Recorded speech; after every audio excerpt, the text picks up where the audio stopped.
Chers frères et sœurs,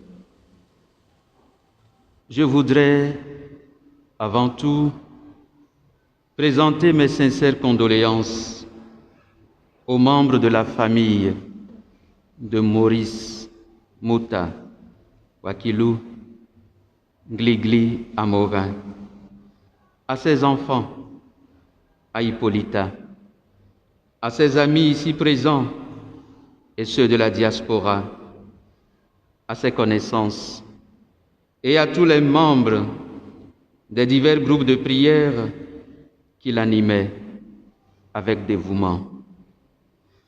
Je voudrais également exprimer ma gratitude, ma profonde gratitude à ceux et celles qui ont pris à cœur d'organiser le rapatriement de sa dépouille mortelle afin que notre frère, notre ami, soit enterré dans son pays natal qu'il a quitté depuis 30 ans. Nous sommes heureux qu'il soit revenu dans la terre de ses aïeux. Nous sommes heureux également de constater qu'au moment où nous allions commencer cette célébration, une pluie généreuse a arrosé cette terre où son corps sera enfoui. Il y a des devoirs d'amis qui sont particulièrement difficiles à accomplir, mais auxquels on ne peut se dérober. Il y a des moments pénibles où l'on aurait préféré s'asseoir en silence pour laisser se défiler dans la mémoire du cœur les moments que l'on a partagés avec ceux qui nous quittent. Mais les circonstances nous obligent parfois à rompre le silence, à prendre la parole pour témoigner simplement, afin de consoler ceux qui portent le deuil et leur redire que tout n'est pas fini ici-bas. Afin de présenter à Dieu celui qui lui a plu de rappeler. Le devoir que j'accomplis ce matin, au nom de l'amitié qui me liait et continue de me lier à Mouta, est bien douloureux. Cependant, il est également chargé de beaucoup d'espérance. Permettez-moi donc d'évoquer brièvement devant Dieu et devant notre Assemblée quelques traits de la vie de celui qui nous a quittés et que nous venons confier à la miséricorde du Seigneur.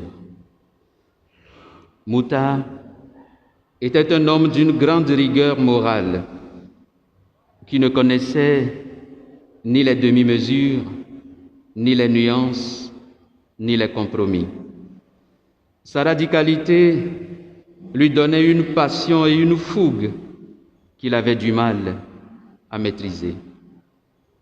C'était un combattant redoutable, un résistant, comme il aimait se présenter lui-même. Du jeune homme intrépide et bouillant que j'ai connu en 1987, à l'acteur politique et au serviteur de Dieu qui s'en est allé le 19 février dernier, il est resté égal à lui-même.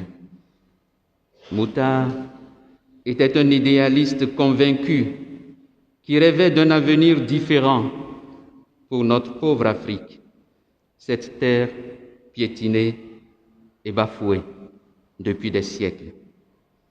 Dès qu'il parlait de ce continent auquel il vouait un amour viscéral, il s'enflammait et s'enthousiasmait littéralement. Il ne pouvait pas s'empêcher de faire de la politique, car il portait en lui, depuis son jeune âge, une ardente flamme patriotique qui s'est transformée en véritable brasier lorsqu'en 1992, son petit-oncle, Tavio Amorin, a été assassiné. Mouta en a été marqué pour toute la vie et sa bataille se comprend aisément lorsqu'on la situe dans cette perspective.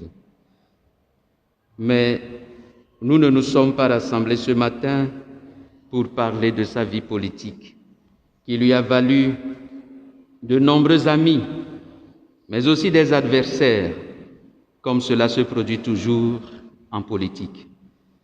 Ceux qui l'ont connu admirent aussi en lui l'homme de cœur, fidèle en amitié et profondément généreux. Il se donnait sans mesure, sans partage, sans calcul. Et plus que tout, Mouta était un homme de foi, un croyant, qui n'avait pas peur d'exprimer ouvertement ses convictions religieuses catholiques, sans pour autant tomber dans le fanatisme et l'intolérance. Il réservait toujours à Dieu la première place et s'efforçait de le servir de son mieux, en paroisse notamment, comme un assistant laïque, attentif et avisé. Au cœur des nombreuses épreuves qu'il a traversées, il s'est accroché à cette lumière qui le guidait et le réconfortait.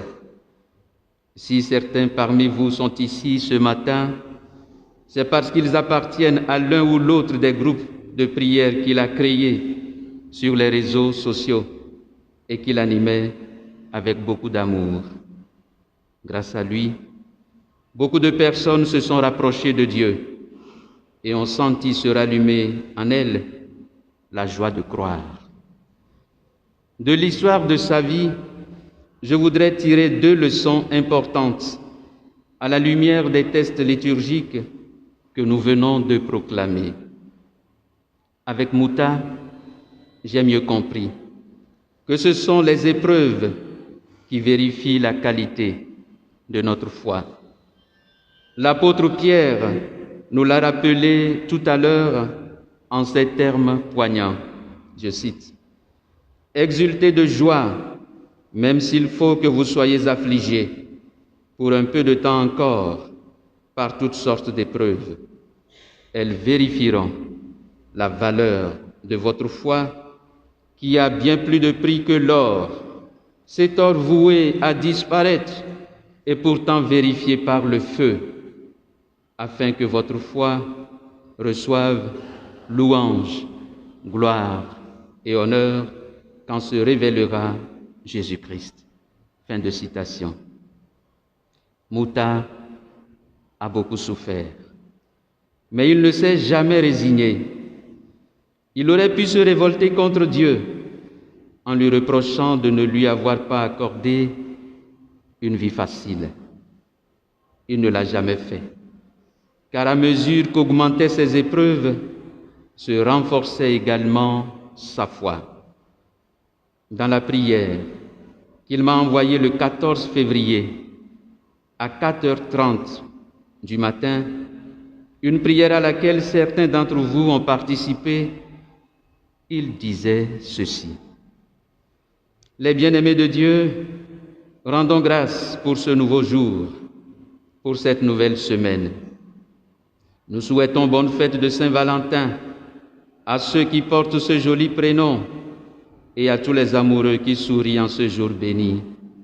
Seigneur Jésus, nous sommes là devant toi en signe d'action de grâce, en signe de vénération, et nous remettons entre tes mains la nouvelle semaine.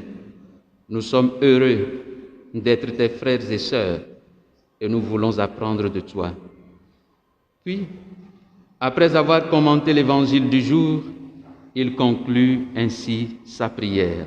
« Merci Seigneur de nous donner l'humilité de ton cœur, afin que chaque fois que nous sommes tentés de venir te tenter, ta patience nous en dissuade, tes mains saintes nous apaiser. Seigneur, nous te recommandons toutes les personnes qui nous ont demandé d'intercéder pour elles. Nous prions pour ce que nous avons dans nos cœurs, mais que nous n'arrivons pas à mettre sur nos lèvres. Fais de nous des artisans de paix. Éloigne de nous l'esprit de provocation. Ravive en nous le feu de ton amour. Donne-nous ta patience. Donne-nous un cœur prêt à te servir. Merci Seigneur, merci Seigneur. Et cette prière, merci Seigneur, il a répété 7 fois. Comme nous le savons, la semaine qu'il avait ainsi ouverte par cette prière le ramènera auprès de celui en qui il avait placé son espérance et sa foi. Comme lui, apprenons à garder la foi, une foi inébranlable au milieu de nos épreuves. Le deuxième message d'espérance que je voudrais vous adresser est cette déclaration faite par le Christ à ses disciples dans l'évangile que nous avons entendu. Celui qui vient à moi, je ne vais pas le jeter dehors. Jésus promet d'être fidèle à sa parole, en veillant sur ceux qui vont à lui. Quelle que soit la trajectoire que prennent nos vies, le Seigneur est toujours prêt à nos côtés. Ne l'oublions pas. Il ne force pas notre liberté, mais ne nous abandonne pas non plus. Les hommes se fatiguent et se découragent. Le Seigneur, qui nous connaît mieux que nous-mêmes, nous renouvelle constamment son amour. Qu'il montre sa tendresse et sa miséricorde à notre frère et ami pour qui nous venons le supplier ce matin. Accorde-lui, Seigneur, le repos éternel et que brille à ses yeux la lumière sans déclin, qu'il repose en paix. Amen.